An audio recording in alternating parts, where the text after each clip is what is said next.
Bonjour à toutes et à tous, je suis très heureux de vous retrouver aujourd'hui dans cette nouvelle vidéo. Aujourd'hui nous allons voir en détail comment réaliser la pratique de Tonglen dont j'ai parlé la semaine dernière dans ma dernière vidéo. Donc pour rappel, c'était une pratique spirituelle qui repose sur le support de la respiration et dont le principe consiste à donner et à recevoir. Alors le prérequis pour accomplir cette pratique spirituelle, c'est d'avoir un premier développement de la compassion, et ce par l'aboutissement des précédents exercices que je vous ai expliqués dans ma précédente vidéo, du coup, la numéro 56. Donc il faut d'abord savoir que la pratique de Tonglen n'est pas si difficile que ça. Elle est accessible à tous, peu importe votre religion, y compris les athées.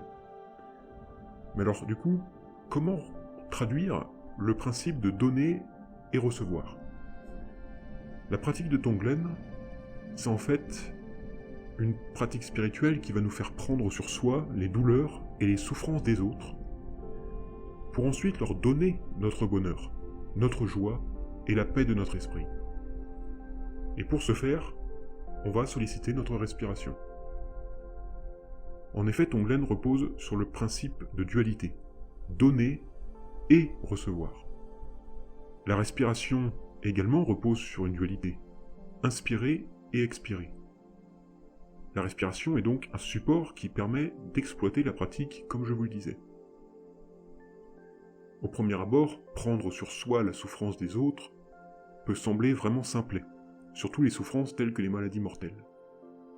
Mais je vous assure que si nous nous entraînons à développer notre compassion, ça nous paraîtra plus facile. Pour vous entraîner, vous pouvez d'abord pratiquer Tonglen sur vous-même, pour que vous en découvriez l'utilité, pour que vous en guérissiez vous-même avant de l'utiliser pour les autres. Donc entrons dans le vif du sujet. La pratique de Tonglen s'effectue en 4 étapes. Elle se fait en position assise. Laissez vos pensées et vos émotions traverser votre esprit, sans y accorder d'importance, ni en les repoussant. À l'inverse d'une méditation classique, je conseille de l'exercer les yeux fermés, surtout quand on débute. Alors, je vais vous présenter la première étape de cette pratique spirituelle de Tonglen. Tout d'abord, vous allez ce qu'on appelle mesurer l'atmosphère qui règne dans la pièce où vous vous situez. En fait, vous allez évaluer votre humeur. Posez-vous la question, est-ce que vous êtes en colère ? Est-ce que vous êtes effrayé ? Est-ce que vous êtes plutôt joyeux ? Toute humeur négative, comme la colère, la tristesse, la peur, vous allez l'inspirer. Puis, par l'expiration, visualisez mentalement que vous expirez le calme, la sérénité, la paix, la joie. Vous purifiez votre pièce et votre esprit. Répétez cette opération plusieurs fois, jusqu'à ce qu'il n'y ait plus de traces d'humeur négative. Deuxième étape de la pratique, vous allez vous imaginer en 3 personnes. Il y a 3 vous dans la même pièce. Vous êtes au centre. À votre droite, il y a un premier vous. Celui-ci est compatissant envers vous. Il vous aime beaucoup. Il est là pour vous. Il est ouvert et vous écoute. Il veut vous aider. Mais à votre gauche, il y a un deuxième vous. Celui-ci est plus fragile.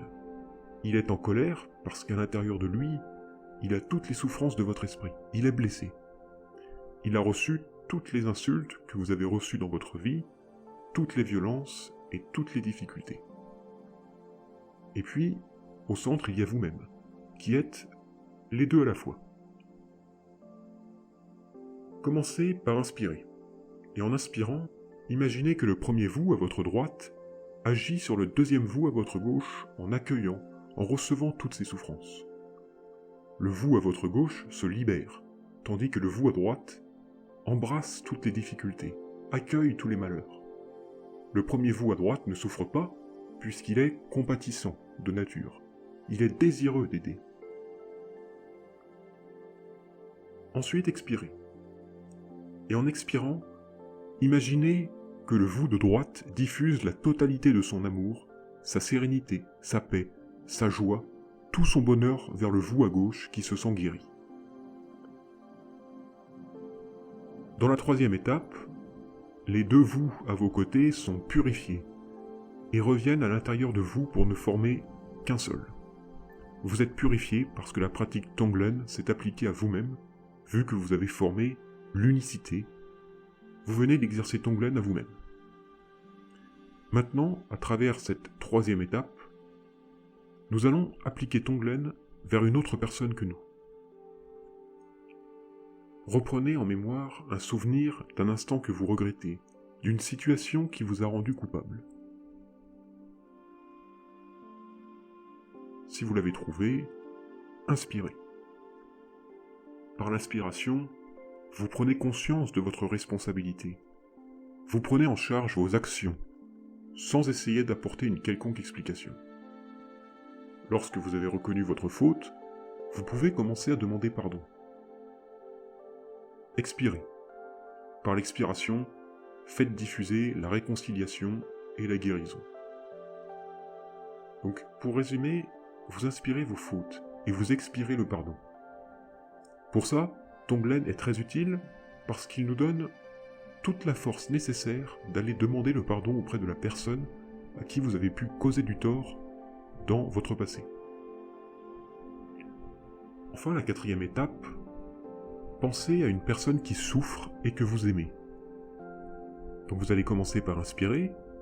Par l'inspiration, vous prenez sur vous l'ensemble de sa souffrance, et ce grâce à votre esprit de compassion. Puis expirez. Par l'expiration, vous le guérissez, en lui transmettant votre amour, votre joie, votre bonheur. Ce qu'on va faire maintenant, c'est exactement la même chose que dans le premier exercice de ma vidéo 56, visant à développer la compassion. On va étendre cet amour de l'être souffrant vers d'autres personnes qui pourraient se retrouver dans le même cas. Incluez ensuite les personnes que vous n'aimez pas particulièrement, puis incluez l'univers tout entier. Nous souhaitons qu'ils réalisent la nature de leur esprit et qu'ils atteignent l'éveil. Et c'est ainsi que se termine la pratique de Tonglen. Bien évidemment, une explication orale ne suffit pas. Un maître spirituel pourrait vous enseigner cette pratique infiniment mieux que moi.